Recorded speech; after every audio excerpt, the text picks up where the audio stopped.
Welcome to the Draft Board Hockey Show, episode 9. I'm joined by my co-host, Linc from New Wave Hockey. How's it going, buddy?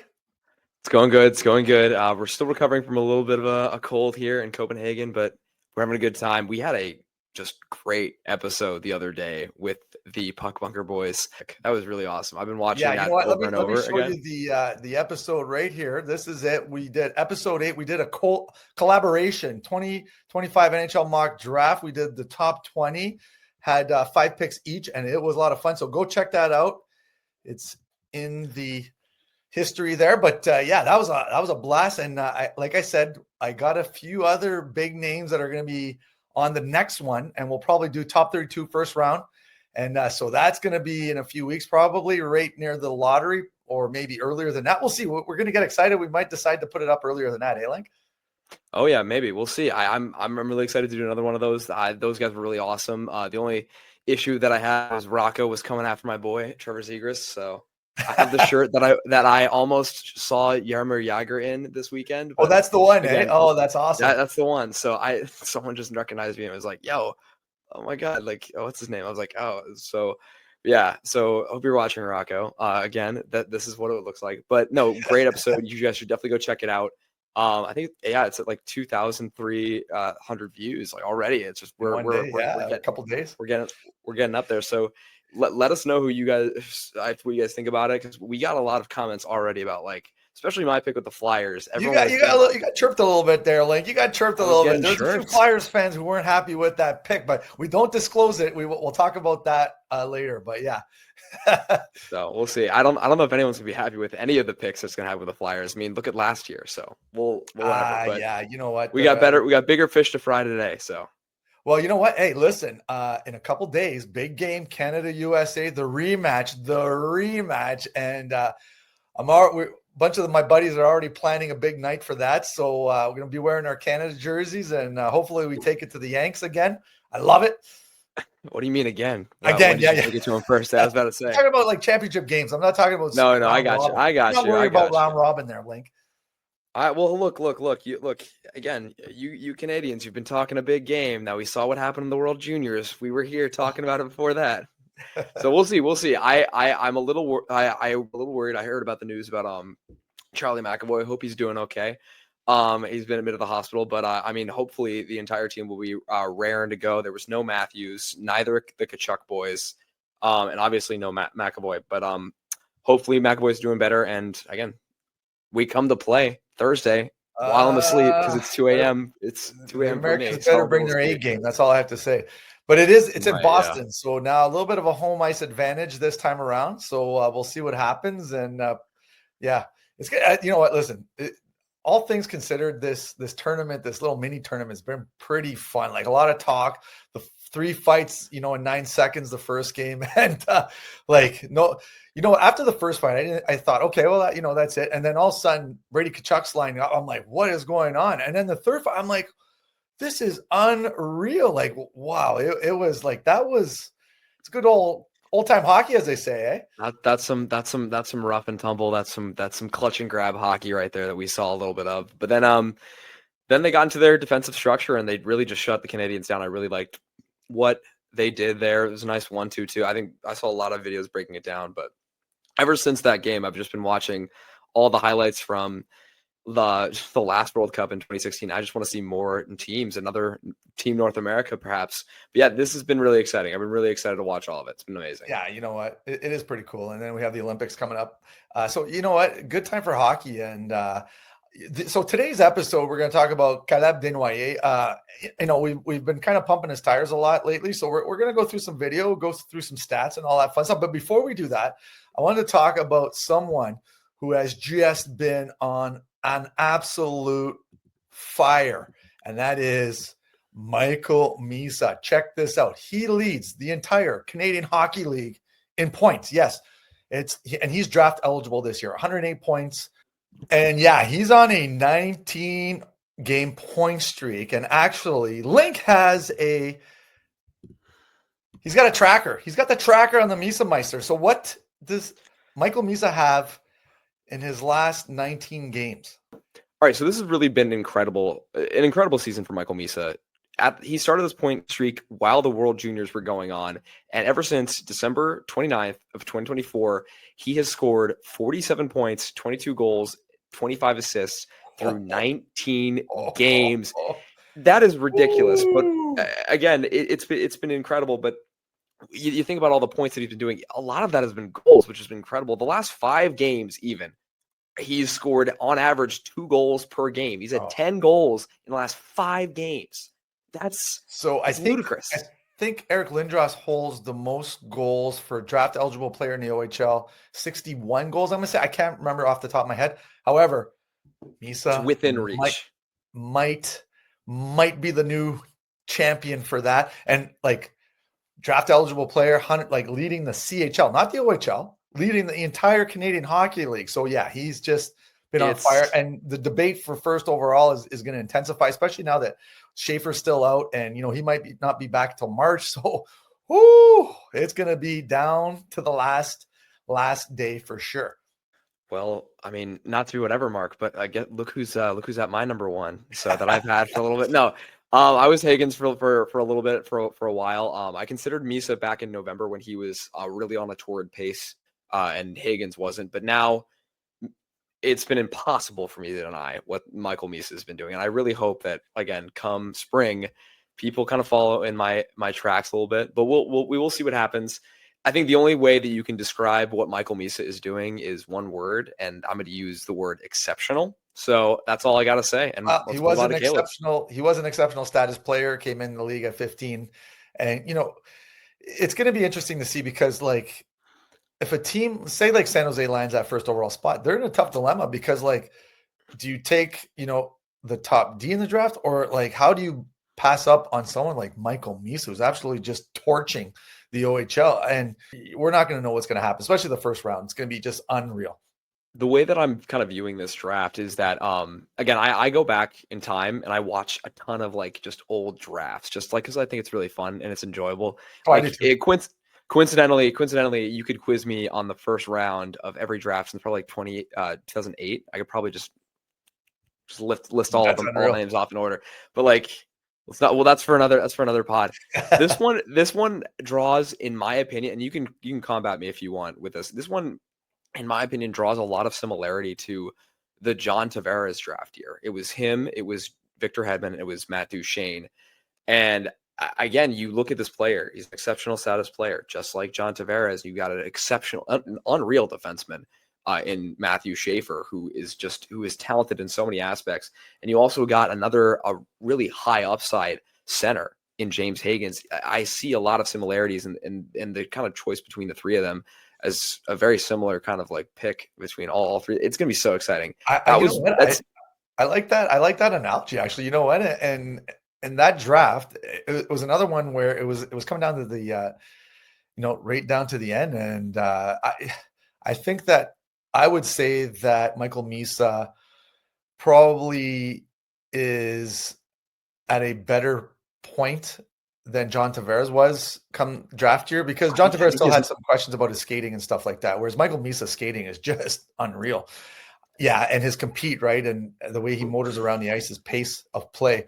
And another player that's kind of been climbing the rankings, and that is our next person that we're going to talk about. And that he's your new top 4, right? Caleb Desnoyers. No, I got him at 5 still. I think like the top 3 are kind of locked in, and then you got cut. And I think the next grouping is kind of tight. But look at these numbers: 71 points in 47 games. He's got 30 goals, which is really decent. And the thing is, you look at his size; he's 6'2", right? Plays typically center, but can play the wing as well. So yeah, he's a player that you're going to see the clips. He is fun to watch, and actually in our mock, he went pretty high, and it was kind of a surprise, and it kind of ruined some of the next picks way that we want to go. But anyways, yeah. So what's your thoughts on Caleb Desnoyers? I've been talking him up for a couple months now, so you've kind of jumped on the train a little bit. Yeah, no, I would say that I was an early guy on. I was an early participant in the Caleb Desnoyers is a top 10 pick train. But ever since I've just kind of like I've been watching him pretty closely, and in December I I did a full scale scouting report on him. Like, he was my prospect of the week, and I talked about him, and I watched his game, and this guy is just, he's so good. He's incredible. He's a really great offensive talent. I mean, I'm a little bit critical of the skating, but the shot is incredible. I think he's so smart. He's a very solid stick handler. He's just very intelligent player, and he's a high effort, like, two-way center as well. You can get a lot out of Caleb Desnoyers in this draft, and I think I really do think the tools and everything else is going to carry him over the top. It's the skating that I'm like, I've the only thing that's brought me back, but like he's fighting with Martin for number 4 right now. I'm having a war in my mind. I don't see an issue with that conversation, to be honest with you, or that statement. I think a few public pundits have kind of pushed. I'd say that the next grouping below the top 3, you got Caleb Desnoyers, you got Porter Martin, and some people Anton Frondel. I know you're not in that Anton Frondel grouping yet. Even Victor Eklund could be put in that grouping. So I think there's a conversation. There's a conversation to be had for the next group, the next tier below the top 3, basically. Yeah, absolutely. And again, you got to keep it open. You see what he can bring. He's a center. I mean, we talked about it. Rocco made the point that he's 6'2" and 178 pounds. He's going to fill out. He's there. You see people who are 6'2". Again, Jake O'Brien, another one. Yeah. Beckett Seneca, but he was 6'3", now 6'4". Hey, yeah. Good investment, Anaheim. Good on you guys. Great, good pickup. But you see that type of frame, and you see he's going to grow. He's going to physically mature. The sky really is the limit. There's a lot more I think you can get out of Caleb Desnoyers, hypothetically. You just have to see how the rest of the year pans out. Right now, Martin is putting up points at a much better clip in a league which is arguably harder to score in with the OHL. But Desnoyers is what he can do. It's been on display, and it's been special. I've really been enamored with his play. Yeah, we're gonna get into the video, but you mentioned Porter Martin, but again, you got to remember Porter Martin's been in the league 1 year longer than Desnoyers, right? And so I think if you were to look back at Martin's points last year, he wasn't putting up the same points per game as Desnoyers is this year. So in terms of that, and Porter Martin's a bigger dude too, right? And like I said, Desnoyers still has to fill out, but I like Desnoyers compete. He's got good, and he's not afraid of the physicality. He goes out there and he throws some checks, and he's willing to go into the dirty areas and along the wall and stuff like that in the corners. So I like that kind of play, and especially as someone who has some offensive upside, and then you add that physical element. That's exactly what the NHL, what they look for. They want someone who has offensive upside and who can also compete, because what is that equal to? It equals to playoff success, right? So I think that's what Desnoyers brings to a team. Yeah, in my report, I was like really struggling to find someone like really good to compare him to. And I kept wanting to go to Barkov because but I couldn't do that. I like poor man's Barkov. Poor man's Barkov, more of like a rich man's Anton Lundell, somewhere in between those two. You've got someone, a really technical passer, a really smart player in transition. All he needs to do is just extend that stride and get a little bit more speed. But skating you work on. Oh, absolutely. But like the mind, you can't teach what he's doing right now in the QMJHL. It's unreal. It really is. Let me show you a clip. So you're talking about a clip. So I've got a couple too. Right here. So this is him picking up the puck, time and space. Look at that. He waits, hits his teammate in the slot. So that is an example of that hockey IQ and the patience. So he gets it along the wall here. Watch this. Wait, open up a lane. Boom. It's in the net. And that's what you're talking about right there, right? When you're talking about that hockey IQ, creating time, is look at just perfect. Like, come on. That's what you want. Yeah, exactly. Yeah. And I guess you'll see in one of my clips, I call him the chess master often. I give some just informal nicknames. We got Billy Z for Bill's on it, but I call Desnoyers. He reminds me of a chess player. The way that he thinks the game out. I mean, America has their great chess players. Russia obviously has theirs. Canada really needs a chess player to kind of take the center stage. And Desnoyers is that guy. He's the one, I love it. he thinks the game kind of like 3 steps ahead, and it's something that I've really enjoyed watching. It's just been really incredible. He's been you can tell that he's been the main driver for most of the points for Moncton this year, and that's a pretty successful team. He's playing on a team with some loaded guys. Julius Sumpf, Vidacek, the other guys. It's a great team. He's really driving the play for them, and it's with his sharp mind. To be honest, that's the biggest thing that I take away from watching him. And the other thing is that he's an assistant captain on that team as a 17-year-old, right? So all these traits, these things, these characteristics of a hockey player, he has them in spades. And let's pull up a clip here. All right, tee this one up here, Linc. Yep. So looking here, Desnoyers number 18. Right in the slot there. He's moving back here, and he's the off puck intelligence right there, incredible, right in the slot. Oh, and then quickly finds a better lane. Wow, that's nice. You rarely see that. That's nice. You rarely see that, and he's got it. He's got it right there. He's got the shot, and he's a great shooter. 30 goals. We've talked about it, but the confidence to look it off. You're in the slot. You're in the middle. You're in between the circles. You have the best shot possible. He faked the shot. He faked the shot. He faked the shot and shoulder. Yeah. That's so intelligent to me. And again, it's nasty. Oh man, disgusting. I love it. Now let me show you another clip of a passing. So here 2-1. So he gets the puck right here. Watch this. Look at that sauce. Now you'll see it when it comes up on the close up again. So he waited for that lane. He could have tried to pass it right away through the stick, but watch, he waits, and then come on. Watch this. You'll see it a little bit better in this one right here. So he gets it right here. Waits, and then watch that sauce. Like, nicely done. Yeah. I don't know. You caught me just going like, just admiring it. Oh God. I could watch Caleb Desnoyers and Michael Misa and James Hagen's highlight and Matthew Schaefer highlights all day. These guys are just fun players to watch because they make such creative plays. And the mind, it's like watching. It really is for people who watch the show who also watch chess. It's like watching a great chess player. You just see them make the moves. You're like, I like it. How did he do that? That's incredible. Like I was talking about Ziv Bouillon like this last year. I was really impressed with a lot of the decisions that he made. So I'm going to show a goal now. We talked about the shot. So this one here, you're going to watch. He's going to walk in, and he just rifles it. So that was him on the off wing. So you're going to see receives a puck here, and just a quick release. They don't have a close up of it. That's unfortunate, but and then he just picks it up. And then the hands. Watch it. Whoop. Oh man! Now people don't realize when you're going full speed like that, and the confidence of just going forehand, backhand right here, and then top cheese, like, woo, oh, hey, that, yep, the Selly, we love it, perfectly done. And as then, someone who let plays, me pull up another clip for you here. I want to pull this one up for you. Yep. So he's moving there. Here he is. Gets the puck right here, probably. Right. Yep. Here. Run. Oh, I love this one. Oh yeah. He never spins off. He knows the puck is coming back to him the second he passes it. It is.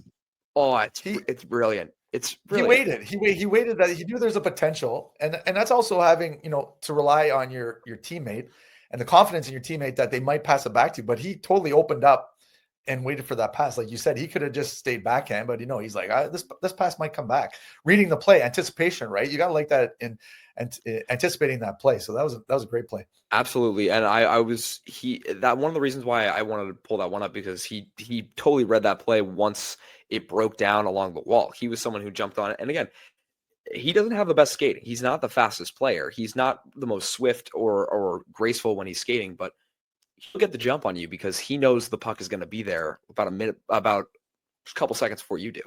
So that's just, you can't beat anticipation at some points. No, you know what?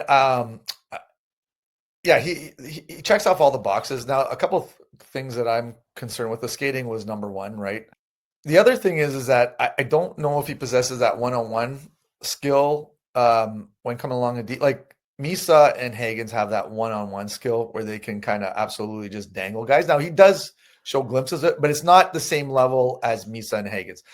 but still, like I said, he still reads the play really well. So he knows that if he can't beat a player one-on-one, he'll just spin off, wait for an open lane, and then dish it off. That's the nice thing about him. So he knows his weaknesses, I guess you could say. Well, I guess that's a good point. One thing I do want to bring up is how many centers in the NHL can really truly beat an NHL defenseman. Oh yeah, the list is not that long. No. It's you have to understand like the intelligence and patience that he possesses. I would think is almost as valuable as being able to just go through the legs and just and blitz towards the thing. I think again, that's why Misa and Higgins are one, and that's why I'm saying that's what separates them. That's why there's the top tier, the top three, and then the next. Because, like I said, Frondell, same thing, and Eklund, the same thing. Like they're just a notch below. I mean, don't get me wrong. They're all great players, but that top tier is the top tier, and then the next tier is the next tier, and that's, like I said, certain little things that allow those top players to be there, and the next tier down. Yeah, no, but Desnoyers has done an excellent job at standing out, at just sticking out, becoming the player that he needed to be this year. Yeah. Again, I really admired him. Again, that's why I was like after Martin, I'm like, you know what? Let's go Desnoyers. Let's just So I was pushing for him over your guy Frondell. Maybe we'll have a little bit of a boxing match.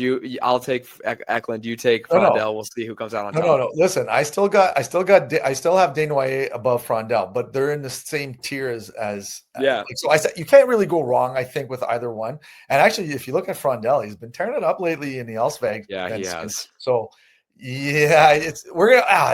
there's so much fun. This is like I gotta watch him. I gotta watch more of him because again, I'm going to eventually go see him while I'm here. So. And don't forget, we got the U18s coming up, right? So all these guys are going to be playing against one another. It's going to be unreal. Well, so we got with the exception of Martin, Eklund, a couple of guys, but for the most part, those top 8 players, most of them are going to be at the U18. So that's going to be fun. That's going to be really fun.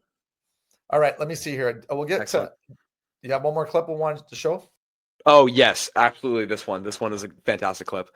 Okay, all right. Let me tee it up here. All right, tee it up. So this is the last clip here. Desnoyers up on the play here.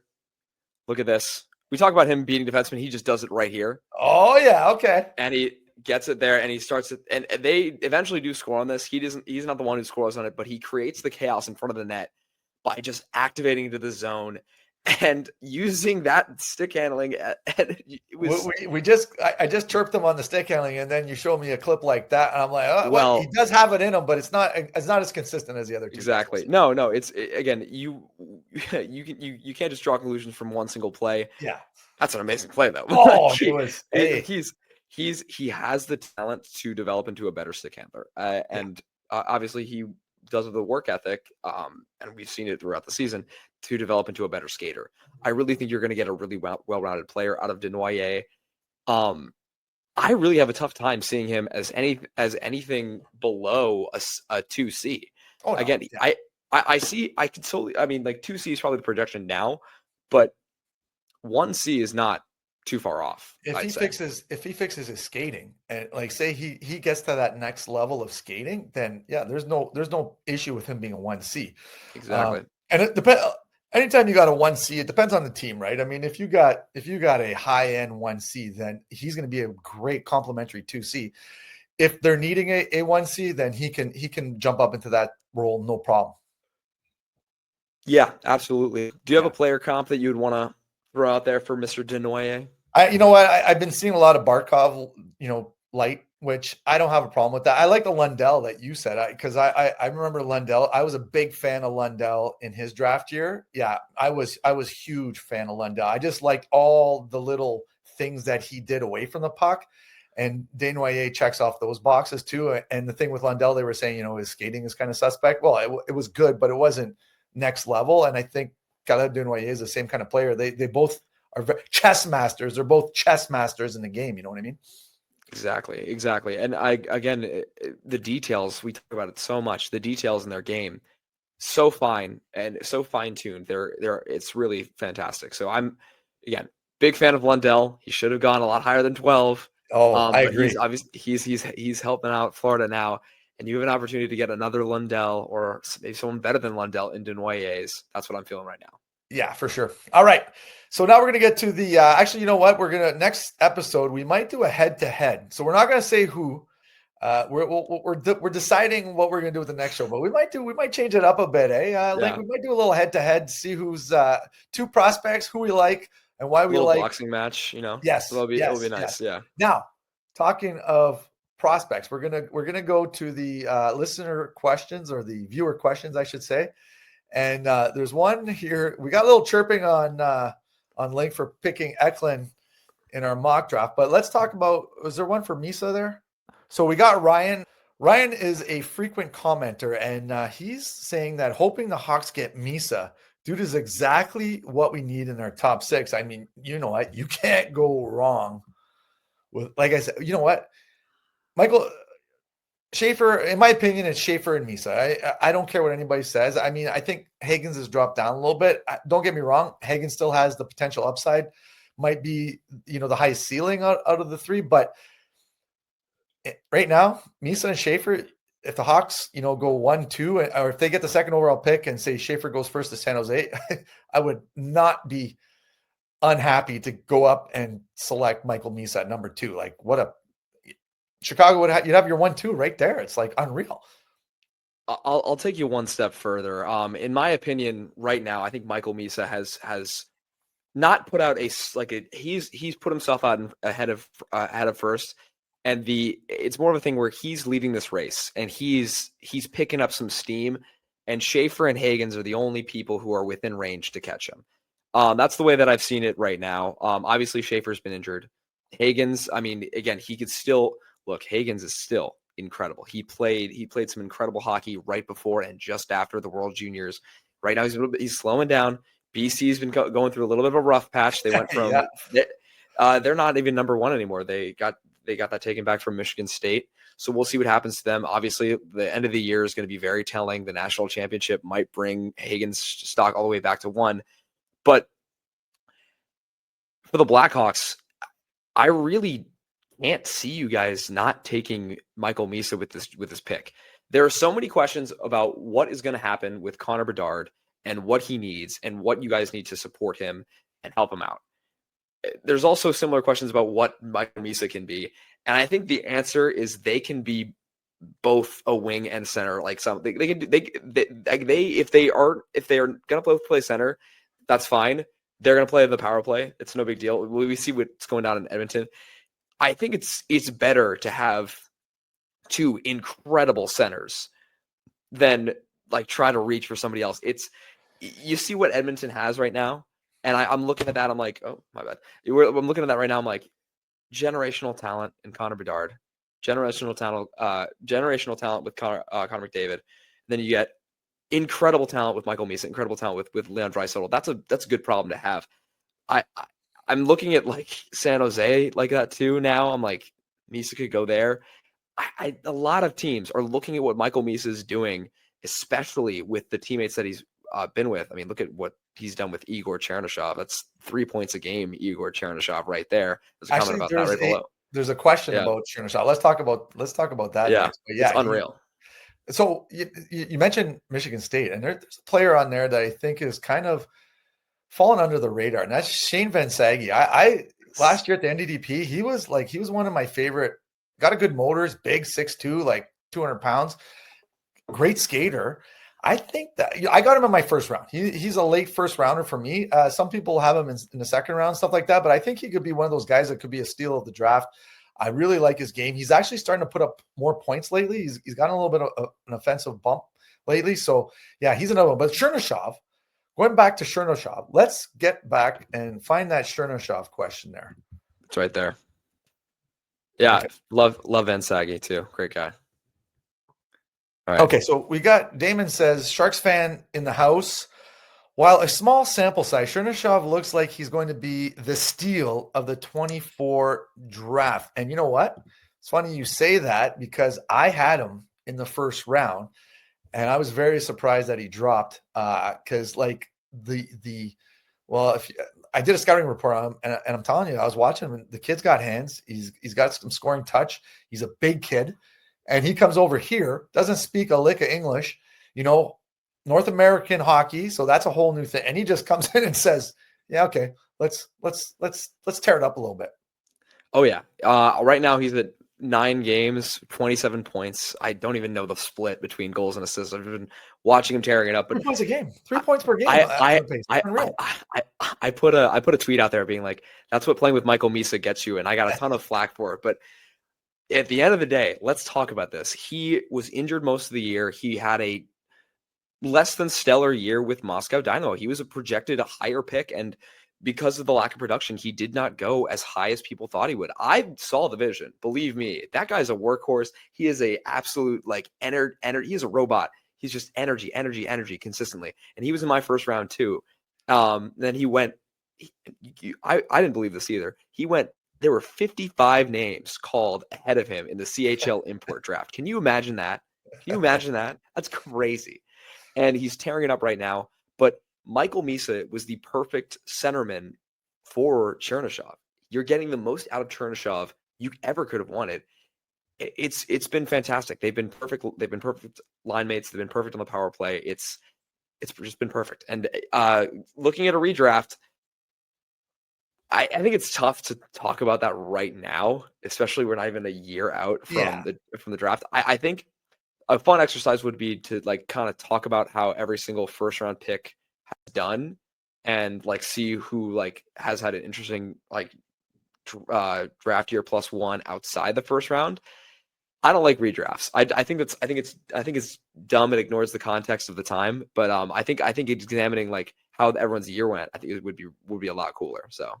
Yeah, you know what? I think, like you said, I mean, 1 year is not indicative of not even a year. It's been as of a prospect's success. But I mean, you know what? If you go down 4 or 5 years down the line, so in 3 years, when we're doing the draft board episode 283 or something like that, we can say, hey, Chernyshov's in the NHL and this is what he's doing, and what a miss in that draft, right?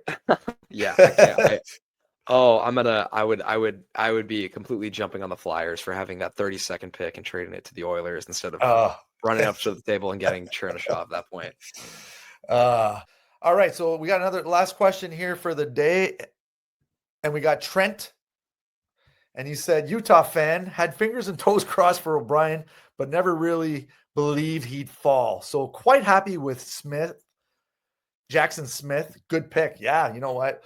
I think, like I said, when you get to a certain point in the draft, there's those tiers. And then Jake O'Brien, he could probably push into that second tier as well. And same with Jackson Smith. Depends on what you want. A little bit more of a project with Jackson Smith. But, Jake O'Brien, he's another one that's been kind of climbing up the rankings. And I'm going to see him in March, beginning of March. So I'm kind of excited about that. Going to go see Jake O'Brien live again. Like I said, the last game I saw him a week ago, he's looking really good. So yeah, Jake O'Brien, or was Smith a nice pick by Utah there in our mock?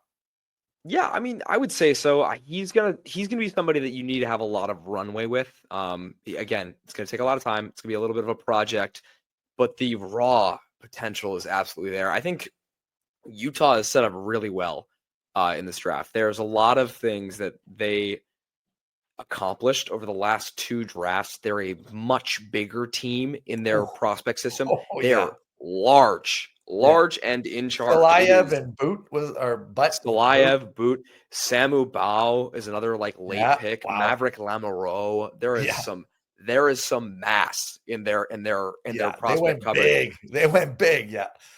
So they can afford to go with a skill player and take a swing on a guy like Jake O'Brien. God forbid he falls to 11. I don't know. Jake O'Brien's 6'2". I mean, and he might end up 6'3", and then 170 pounds. He's a skill guy.